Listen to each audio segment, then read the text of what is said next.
तमोगुण और आलस्य से ऊपर उठ करके यदि आप कर्म न करें, पुरुषार्थ न करें, तो आपके जीवन में ऐसी अनेक समस्याएं, अनेक अभाव उत्पन्न होते हैं और होंगे जो सचमुच समाज में दुख और विरोध वैमनस्य की सृष्टि करते हैं। किंतु मनुष्य का जो जीवन है उसमें जो समस्याएं दिखाई देती हैं, जो हमें बाहर दिखाई देती हैं, उनका कारण बाहर नहीं होता है, उसका कारण व्यक्ति के अपने ही हृदय में भी होता है।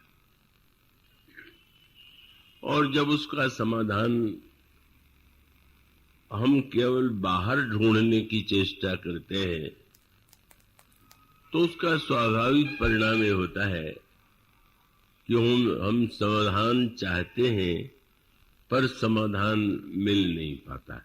इस बात को गोस्वामी जी ने अनेक रूपों में मानस और विनय पत्रिका में प्रस्तुत किया कि आप दृष्टांत बहुत सुंदर दिया गया का एक विशाल वृक्ष आपके सामने है, उसमें डालियां हैं, डालियों में पत्ते हैं, और अगर आप उस वृक्ष की डालियों और पत्तों को गिनने का प्रयास करें तो परिश्रम तो बहुत है, और उन डालियों और पत्तों के गिनने से आपको एक गणित का सुख तो मिल सकता है कि इस वृक्ष में क्या है, कैसे हमने गिन लिया, जान लिया।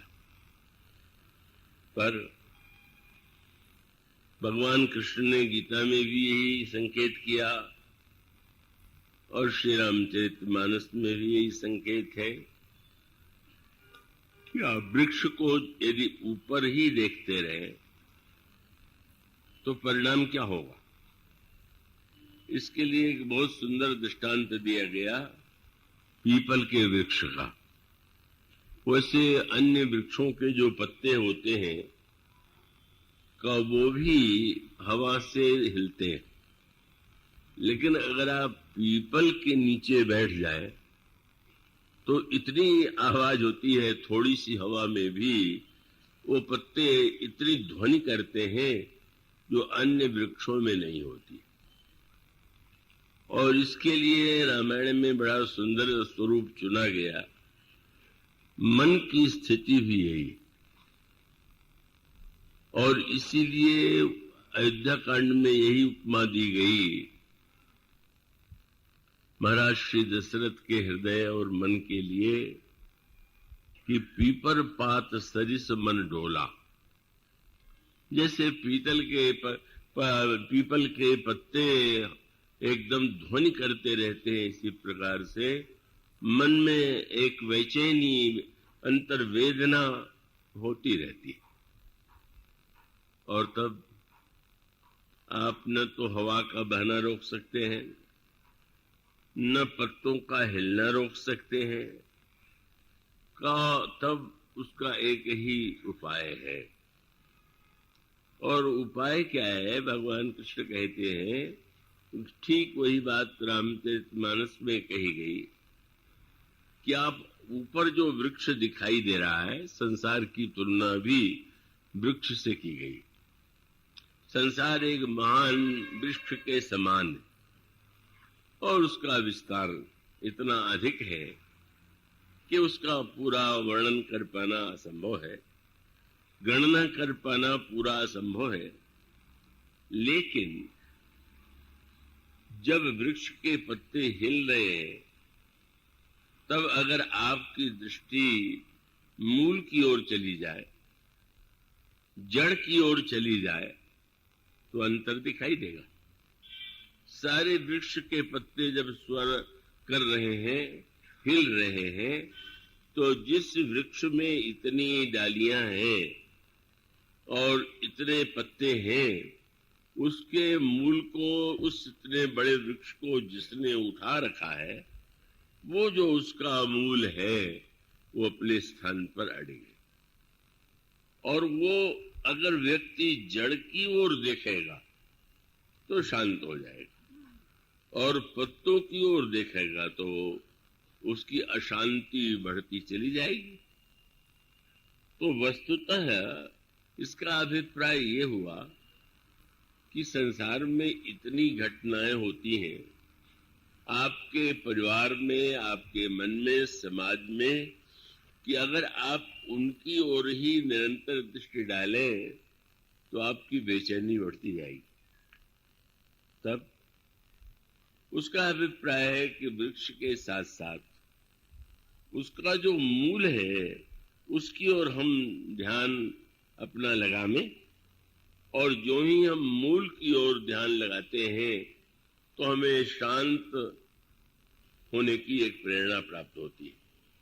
इसलिए भगवान कृष्ण गीता में कहते हैं, व्यवसायात्मका बुद्धिर एकेह कुरु नंदन बहु शाखा हेनंताश्च बुद्धियो व्यवसायी नाम।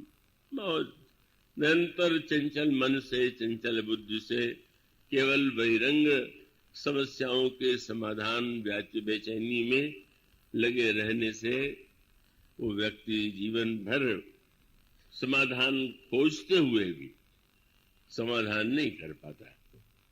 बल्कि व्यंग किया भगवान वेदव्यास ने श्रीमद् भागवत में, और वो व्यंग यह था कि अब संसार में जिस तरह से व्यक्ति सुख पाने का प्रयास करता है, तो उसको उन्होंने कहा कि ऐसी कल्पना कीजिए कि जैसे एक व्यक्ति सोने के लिए जो खाट है उस खाट को सिर पर रख ले और रख करके वो दिन भर ढोता रहे। मानो व्यंग है। खाट जो है वो आवश्यक तो है, पर सिर पर लादने के लिए नहीं, अपितु वो व्यक्ति को विश्राम देने के लिए। पर जब खाट को ही व्यक्ति सिर पर लाद ले और लादने के बाद अगर कुछ घंटे सो ले और उसके पश्चात फिर लाद ले, तो उसका दृष्टांत उन्होंने कहा संसार में इसी प्रकार से समस्याओं का समाधान देने और करने की चेष्टा की जाती है। पर गोस्वामी तुलसीदास जी महाराज ने तो और आगे बढ़ करके कहा कि महाराज, क्यों कहें तो अधिक अच्छा होगा कि एक व्यक्ति दिन भर पलंग ढोता रहा और रात होने के बाद उसने पलंग बिछाया। गद्दा चाहिए, तकिया चाहिए, चद्दर चाहिए, कोई गद्दा पसंद नहीं आ रहा है, कोई चद्दर नहीं, कोई तकिया नहीं, और वो इतने घंटे तक बिछाता रहा कि सारे रात बिछाते हुए बीत गई। डासत ही गई बीत निशा सम, कबहू नाथ नींद भर सोयो। तो यही अभिप्राय। वृद्धावस्था तक व्यक्ति यही सोचता रहता है कि ऐसा हो जाए, इस तरह की उपलब्धि हो जाए तो हमें पूरी शांति मिलेगी। इसलिए ठीक है, बाहर जो समस्याएं हैं उनका समाधान तो होना ही चाहिए, लेकिन सबके मूल में जो कारण है उस कारण की ओर दृष्टि आकृष्ट करना ही भक्ति सिद्धांत का, ज्ञान सिद्धांत का मुख्य उद्देश्य है। और इसलिए यहां पर जो पंक्ति चुनी गई उसके से ही भुसुंडी जी को संतोष नहीं हुआ। मैं आशा करता हूं आप पूरी एकाग्रता से उसे ग्रहण करेंगे। और इस पंक्ति में तो उन्होंने भक्ति की तुलना मणि से की, और इसके पश्चात भक्ति की तुलना उन्होंने अमृत से की, और फिर इसकी तुलना उन्होंने युद्ध में प्राप्त जो विजय है उसका क्या उद्देश्य होना चाहिए, इन तीन दृष्टांतों के द्वारा भक्ति की महत्व विशेषता को हमारे सामने रखने की चेष्टा की। पहला दोहा तो यह है कि भक्ति मणि है, और उस भक्ति मणि को पावन पाने के लिए वेद पुराणों में जो राम कथाएं हैं और संत जो उस राम कथा के रहस्य को जानते हैं, उनके माध्यम से हम भक्ति मणि को प्राप्त कर सकते हैं। और फिर उन्होंने दूसरा दोहा वही लिखा कि वेद समुद्र है और संत जो है का वो उस वेद समुद्र का मंथन करते हुए राम कथा के अमृत को प्रकट करते। ब्रह्म पयोनिधि मंदर ज्ञान संत सुर आही, कथा सुधा मथि काढ़ही, भगति मधुरता जाए। जब संत लोग वेद पुराण के समुद्र का मंथन करते हैं तो मधुर अमृत रूप कथा की उपलब्धि होती। और इसके बाद फिर उन्होंने तीसरा और एक दृष्टांत, एक रूपक दिया। कई युद्ध करता है व्यक्ति, लड़ाई झगड़े होते ही रहते हैं, पर उन्होंने कहा कि वास्तविक ये एक ऐसा युद्ध है जो बाहर की ओर नहीं, भीतर की ओर लड़ा जाना चाहिए। और अगर उस युद्ध में व्यक्ति विजय प्राप्त कर ले तो वो सच्चे विजेता के रूप में उसने जीवन को बना लिया। और उस लड़ाई के लिए क्या चाहिए? प्राचीन काल में तलवार ढाल आदि से युद्ध करते थे। इसमें गोस्वामी वसुंध जी ने कहा, बिरति चर्म, अस ज्ञान, मद, लोभ, मोह, रिपुमारी। लड़ाई किससे लड़नी?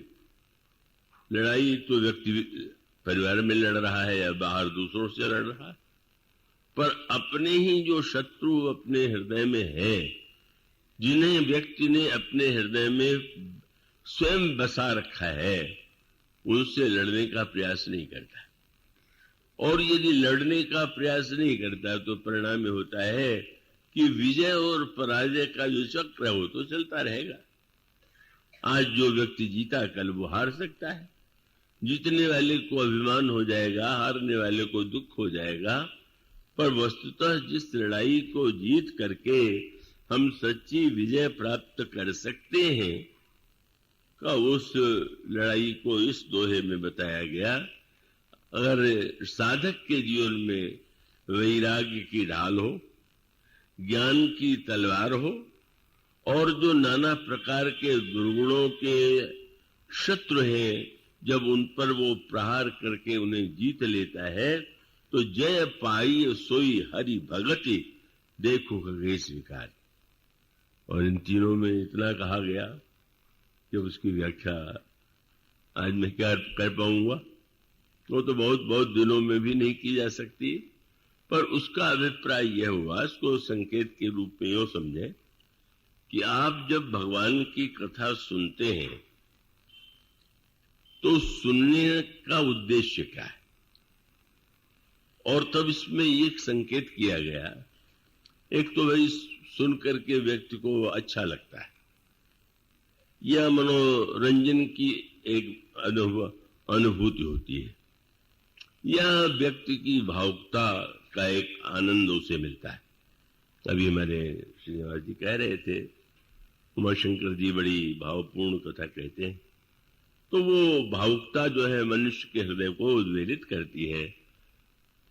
पर इस सब के होते हुए भी कथा का जो अंतरंग रहस्य है का उसको उतना ही नहीं, ये भी आवश्यक है, पर इसके साथ साथ और भी उसके जो अंतरंग अर्थ है, तात्पर्य है, हम उसे समझने का प्रयास करें, यह अत्यंत आवश्यक है। अब उसको थोड़े सूत्रों में मैं आपके सामने बात रख दूं। जब यह कहा गया कि ये संसार एक संग्राम है और वो युद्ध चल रहा है, तो उस युद्ध का वर्णन, संसार में युद्ध तो चलते ही रहते हैं और न जाने कितने युद्ध हो चुके हैं, लेकिन एक ऐसा युद्ध जिसकी ओर संकेत रामायण के प्रारंभ में एक अनोखे रूप में प्रस्तुत किया गया। और वो है परशुराम जी और भगवान राम का जो संवाद है, राम राम संवाद। तो उसमें परशुराम जी को भी हम भगवान के अवतारों में से एक मानते हैं, उनकी वंदना करते हैं, हम पूजा करते हैं। किंतु उन श्री राम के होते हुए भी श्री राम ने अवतार लिया, दूसरे राम ने अवतार लिया। और जब हम ये पढ़ते हैं कि परशुराम जी बाल ब्रह्मचारी हैं, जीवन में उन्होंने विवाह नहीं किया, जब ये पढ़ते हैं कि संसार के किसी राज सिंहासन का लोभ उनमें नहीं हुआ, सिंहासन पर नहीं बैठे, तो इससे बढ़कर के त्याग की महिमा क्या होगी। लेकिन इतना होते हुए भी एक राम के होते हुए दूसरे राम को अवतार क्यों लेना पड़ा। और उसका तात्पर्य यह है कि उन्होंने जो समाधान दिया, यूं भी कह सकते हैं कि वो भगवान के ही एक रूप है, और उन्होंने ये बताया कि समाधान को अगर केवल एक विशेष रूप में देखेंगे तो समाधान अधूरा होगा। क्या परशुराम जी जब अपना परिचय देते हैं तो ये कह करके देते हैं कि बाल ब्रह्मचारी अति को ही विश्व विदित क्षत्रिय कुल द्रोही। श्री राम से कहते हैं मैं बाल ब्रह्मचारी हूं, और संसार जानता है कि मैं क्षत्रियों का घोर शत्रु, क्षत्रियों का मैंने अनगिनत बार वध किया। अब आप इस पर विचार करके देखें, आज भी वो समस्या है, संसार में समस्या आती रहती है। हमारे जीवन में मान लीजिए ऐसा लगे कि इस जाति के कारण अनर्थ हो रहा है, तो जाति के कारण अनर्थ हो रहा है, तो आप जानते हैं, जिन्होंने अब तो आप में से बहुत कम ऐसे लोग होंगे जो एक महान युद्ध हुआ था, जिसका जो जर्मनी और इंग्लैंड, फ्रांस, अमेरिका के बीच में हुआ था, रूस के बीच में हुआ था। उसमें जर्मनी का जो प्रधान व्यक्ति था, जो बड़ा तेजस्वी था और जिसमें भाषण की अद्वितीय कला थी, सम्मोहन था, उसने लोगों के हृदय में ये बात बैठा दिया कि संसार में बुराइयों की जड़ जो है वो यहूदी जाति है। और इतिहास में पढ़ करके बड़ा दुख होता है कि उसने लाखों यहूदियों को ऐसे गैस चैम्बर में डाल करके ये प्रयत्न किया कि ये सारे यहूदी जाति ही अनर्थ की जड़ है, इनको समाप्त कर दे। क्या हुआ परिणाम? जाति तो पूरी तरह समाप्त नहीं हुई। का भले ही उसने बड़ा अपने ढंग से सोचा हो, लेकिन एक क्रूर व्यक्ति के रूप में हमारे सामने उसका चित्र आया। तो उसका अर्थ क्या हुआ कि आप समस्या का समाधान अगर जाति के रूप में देखते हो, अगर समस्या का समाधान आप केवल किसी वर्ग विशेष के संदर्भ में सोचते हो, तो आपके सोचने का ढंग अनोखा है। अब आप इसी से अंतर समझ लें कि परशुराम जी महाराज ने ऐसा क्यों किया। तो उनके करने के पीछे उनकी भावना क्या थी? भावना यह थी कि क्षत्रिय जो थे उस समय राजा होते थे और वो अन्यायी हो गए थे, स्वार्थी हो गए थे, लोभी हो गए थे। और उन्होंने उस समय एक घटना के रूप में, जैसा कि वर्णन आता है, उस घटना के रूप में वो उसकी पराकाष्ठा तब थी जब परशुराम जी महाराज के पिता जमदग्नि का सिर काट करके आश्रम से कामधेनु की कन्या का हरण करके ले आया गया। अब अन्य राजाओं ने इसका विरोध नहीं किया, है वंश का कोई बहिष्कार नहीं किया, मौन रहे। और तब परशुराम जी महाराज को ऐसा प्रतीत हुआ कि क्षत्रिय जाति ही अनर्थों की जड़ है और ये अन्याय के द्वारा संसार को संत्रस्त कर रहे हैं। अगर हम क्षत्रियों का संहार कर दें तो अन्याय मिट जाएगा। और उसके लिए उन्होंने हाथ में फरसा लिया, दंड लिया, और कठोर दंड के द्वारा उन्होंने अन्याय और बुराई को मिटाने का प्रयास किया। उनकी एक चेष्टा थी। लेकिन अब यहीं पर जो रामायण की दृष्टि है, जो भक्ति की दृष्टि है, वो ये है कि समस्या का समाधान क्या हुआ इससे। जैसे हम कहते हैं कि श्री राम के चरित्र में उनकी लीला के अंत में रामराज्य की स्थापना हुई। क्या परशुराम जी महाराज के द्वारा किसी ऐसे आदर्श राज्य की स्थापना हुई? क्या नहीं हुई? कितने भी बड़े त्यागी क्यों न रहे हों, लेकिन उनके प्रति मन में लोगों के भय तो उत्पन्न हो गया, आतंक तो उत्पन्न हो गया। डर के मारे कोई व्यक्ति उनके सामने बुराई का प्रयास नहीं करता था, लेकिन वो तो एक तात्कालिक होता था। इसलिए इस मूल तत्व को रामायण में यूं प्रस्तुत किया गया कि जिस समय परशुराम जी और श्री राम का संवाद होता है, तो यूं देखें तो भगवान राम का जन्म क्षत्रिय जाति में हुआ, परशुराम जी महाराज का जन्म जो है ब्राह्मण जाति में हुआ। आजकल तो जाति रोग इतना प्रबल हो गया है कि भगवान भी जातियों में बट गए। माने अब हम अनुभव करते हैं कि ब्राह्मण है तो हमें परशुराम भगवान को मानना चाहिए। भगवान को आप जाति के आधार पर यदि देखेंगे तो इससे बढ़ के तो दुर्भाग्य नहीं होगा। उसका अभिप्राय यह है कि उन्होंने जिस पद्धति से बुराई मिटाना चाहा, का उस चाह में दोष नहीं, लेकिन उसका परिणाम, और तब वो एक सूत्र आता है। जब परशुराम जी ने कहा कि मैं विश्व विदित क्षत्रिय कुलद्रोही हूं, तो इसका उत्तर श्री राम क्या देते, या आजकल कैसे दिया जाता है, हम कैसे देते हैं? भगवान राम कह सकते थे कि अच्छा, आप ब्राह्मणों के नेता हैं तो हम क्षत्रियों के हैं, आइए हमारे आपके बीच में निर्णय हो जाए कि दोनों में श्रेष्ठ कौन है। और ये ध्यान रखिए कि पुराण ये बताते हैं, इसीलिए कहा गया कि वेद और पुराण तो पर्वत की तरह। बहुत सुंदर बात है। जैसे किसी पहाड़ पर आप जाएं तो बड़े बड़े विशाल पत्थर आपको दिखाई देंगे, पर पत्थर तो बड़े विशाल दिखाई देने के बाद भी बुद्धिमान व्यक्ति वो है कि जो पर्वत की विशालता कोई नहीं देखता। कृपया एकाग्र रहेंगे। कब वो ये सोचता है कि इस पर्वत में अंतराल में क्या छिपा हुआ। तो गोस्वामी जी कहते वेद पुराण पर्वत हैं और श्री राम की कथा ही हीरे की खान।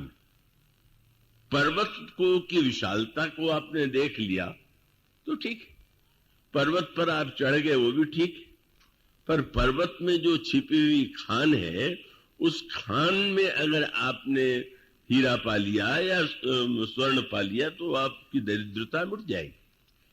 और इसका अभिप्राय यह हुआ, गोस्वामी ये कहते हैं कि पावन पर्वत वेद पुराणा पर राम कथा रुचिराकर नाम। मानो वेद पुराणों में कथाएं तो बहुत आई हुई, पर उन सभी कथाओं को हम आदर्श कथा नहीं मान सकते, हम जीवन के लिए परम कल्याणकारी नहीं मान सकते। उसमें भगवान राम की जो कथा है वही मानो हीरे की खान है। और उसका तात्पर्य क्या हुआ कि पुराणों की कथाओं को यदि आप पढ़ें तो उसमें अनेक ऐसे प्रसंग मिलेंगे जो पढ़ करके व्यक्ति अगर उसको सही अर्थ में न समझे तो उसका मनमाना जीवन में प्रयोग कर सकता है। तो ऐसे लोग हैं जो गीता रामायण या ग्रंथों से उदाहरण दे दिया करते हैं, लेकिन उन पुराणों की कथा में अंतरंग दृष्टि से श्री राम के चरित्र की विलक्षणता पर यदि आप दृष्टि डालें तो ये जो श्री राम और परशुराम जी का संवाद है वो कोई मनोरंजन की तू मैं की वस्तु नहीं है, ईंट का जवाब पत्थर से नहीं है। यद्यपि लोगों को ऐसा लगता है, और जब रामलीलाएं होती हैं तो उस प्रसंग में तो लोग बहुत आनंद लेते हैं। उनको आनंद आता है कि परशुराम कानपुर आदि में तो पहले मैंने देखा है कि रात भर रामायण में तो संवाद कम लिखा हुआ, पूरे रात संवाद चलता रहता है और लोग पूरी रात बैठे रहते हैं। क्यों बैठे रहते हैं? किसने कैसा जवाब दिया? तो यही सुनने के लिए, देखने के लिए रामलीला बनी है क्या? आप सारी रात समाप्त करके कैसा एक दूसरे को जवाब दे रहे हैं, कैसे एक दूसरे को मात दे रहे हैं, तब तो आपने राम कथा की महिमा को समझा ही नहीं। अब तुलना के रूप में जो वाक्य भगवान राम से परशुराम जी ने कहा और उस प्रकार की कुछ परिस्थिति आई महाभारत में, वह कथा थी भीष्म पितामह के जीवन में। भीष्म पितामह ने पिताजी के प्रति अपनी भावना के कारण ये प्रतिज्ञा की कि मैं आजन्म ब्रह्मचारी रहूंगा, विवाह नहीं करूंगा। बड़ा त्याग था। उनकी महिमा बहुत अधिक गाई गई, पर उसके द्वारा क्या सचमुच उन्होंने किसी ऐसे आदर्श की सृष्टि किया जो लोक कल्याण का हेतु बने? अपितु उन्होंने यदि विवाह कर लिया होता तो शायद आगे जो झगड़े हुए उस तरह के रूप में न आते। लेकिन पिता की आज्ञा को यही बात याद दिलाया था गुरु वशिष्ठ ने श्री भरत से इतिहास का दृष्टांत दे करके, परशुराम पितुज्ञा राखी मारी मां तो लोग सब साखी। तो ये कथाएं अगर दृष्टांत के रूप में देखी जाए तो क्या ये भीष्म का आदर्श सबसे महान आदर्श है क्या? और तब वो दिखाई देता है कि अच्छे कहे जाने वाले व्यक्ति या उनके द्वारा भी अगर बुराई मिट नहीं पाती तो क्या कारण है? इतने बड़े ब्रह्मचारी, इतने बड़े त्यागी, न राज्य की सिंहासन लिया, न विवाह किया, लेकिन जब उन्होंने काशीराज की कन्याओं का हरण किया तो उस हरण के पीछे उनका उद्देश्य कुछ भी रहा हो, लेकिन हरण तो हरण था। और उर्राज कन्याओं का हरण करना सर्वथा अन्यायपूर्ण कार्य था। भले ही अपने विवाह के लिए न सही, अपने परिवार में भाइयों के संदर्भ में उन्होंने किया, और उन्हें क्रोध इसलिए आ गया कि राजाओं ने उन्हें देखा तो व्यंग करने लगे कि प्रतिज्ञा तो कर चुके थे विवाह की, लेकिन लगता है फिर से विवाह करने के लिए तो आए हुए। और भीष्म पितामह ने चुनौती दिया, राजाओं को परास्त किया और परास्त करके उन कन्याओं का हरण किया। पर परिणाम क्या हुआ? अंबा नाम की जो कन्या है वो किसी राजकुमार के प्रति समर्पित थी और उसको बड़ी चोट लगी, क्योंकि उस राजकुमार ने कहा अब मैं तुम्हें स्वीकार नहीं करूंगा। पर भीष्म पितामह ने कहा कि मैं जो हूं का वो तो वचन दे चुका हूं, मैं विवाह नहीं करूंगा। अम्मा ने कहा आप मुझसे विवाह कीजिए। उसने बहुत प्रयास किया पर उन्होंने नहीं कर दिया। और तब अम्मा ने परशुराम जी का आश्रय लिया। परशुराम जी भीष्म पितामह को अस्त्र की शिक्षा देने वाले महापुरुष। उस त्रेता युग में भी जो पितामह परशुराम जी हैं वो द्वापर युग में भी है, और भीष्म पितामह ने उनसे ही शस्त्रों का ज्ञान प्राप्त किया।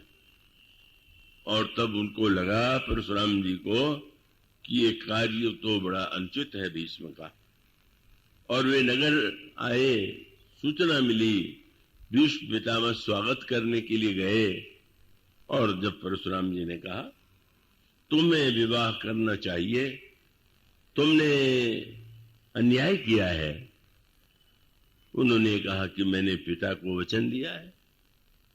उन्होंने कहा मैं तुम्हारा गुरु हूं, क्या गुरु के वचनों का महत्व तो नहीं है? महाराज एक बार जो वचन में दे चुका उससे नहीं दिख सकता। परिणाम क्या हुआ? विवाद इतना बढ़ा। वह संवाद और परशुराम जी और श्री राम का संवाद, दोनों के अंतर को आप देखें तो किस रूप में पाएंगे?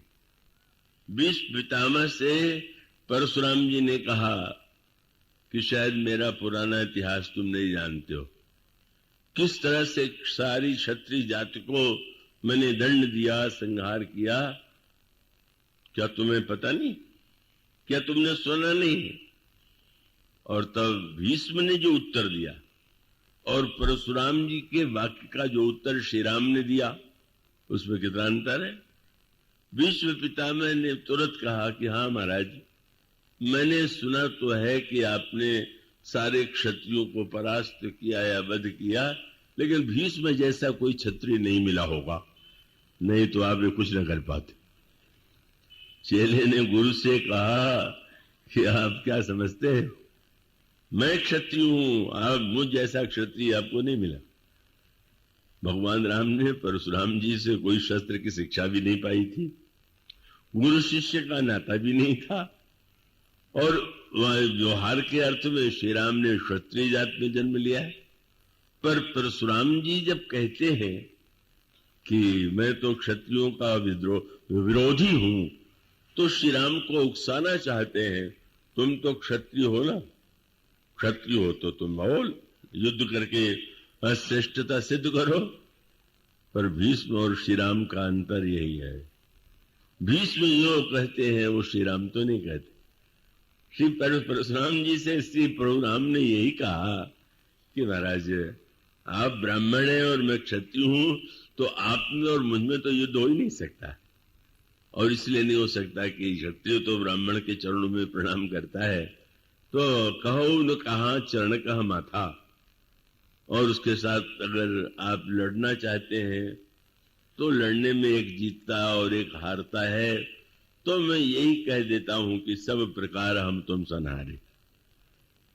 लक्ष्मण श्री राम की बात सुनकर के परशुराम जी को लगा ये कैसा क्षत्रिय है,